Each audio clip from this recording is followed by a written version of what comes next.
Francisco Lindor got his wish, but Walker Buehler got the last laugh. Buehler, the Red Sox starter who earned an ejection on Tuesday night in the 2-0 win over the Mets, took a shot at Lindor after the shortstop was captured telling the umpires to eject the righty in the third inning. What should have been a dream setup for the Mets instead backfired, with Boston's bullpen covering the final 6 2/3 innings to grab the first 2 games of the series. "I wouldn't want me out there either," Buehler tweeted a post calling Lindor's antics corny that featured a video of the shortstop egging the umpires on. "Sad thing is the bullpen is full of effing animals. Tough choice." The path to Buehler having a semi-day off began after he hit Lindor with a pitch in the third inning of a scoreless game. Lindor, batting lefty, attempted to lean into the pitch with his left knee but it missed, instead grazing his back foot to give him a free pass. One batter later, Lindor stole second base on a 1-0 pitch that clearly should have been a strike but instead was deemed a ball, according to home plate umpire Mike Estabrook.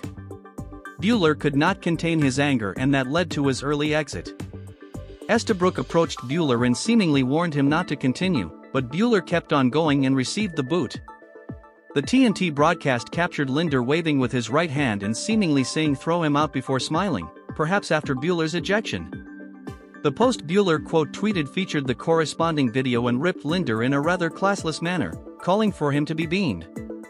The corniest part of the Walker Buehler ejection wasn't Francisco Lindor leaning into a pitch before like a loser but that he talked st, screaming plus rooting for the ejection, ex-user at iJordanMoore posted. "Big loser energy. Warrants a fastball to the back tomorrow if I'm the Red Sox." Soto walked after Buehler's ouster to give the Mets a prime scoring chances but they failed en route to win 0-4-7 night with runners in scoring position. The Mets, 29-20, have scored just 14 runs in their past 8 games, going 3-5 in that stretch to fall 1.5 games behind the Phillies in the NL East. Mets manager Carlos Mendoza lamented his team not taking advantage of the umpiring gift. "Especially the way Buehler was throwing the ball," Mendoza said. "But I also thought he might be on a short pitch count, coming back from injury, so we were ready for the bullpen as well. Whether it's against Buehler, against their bullpen, we're just going through it right now."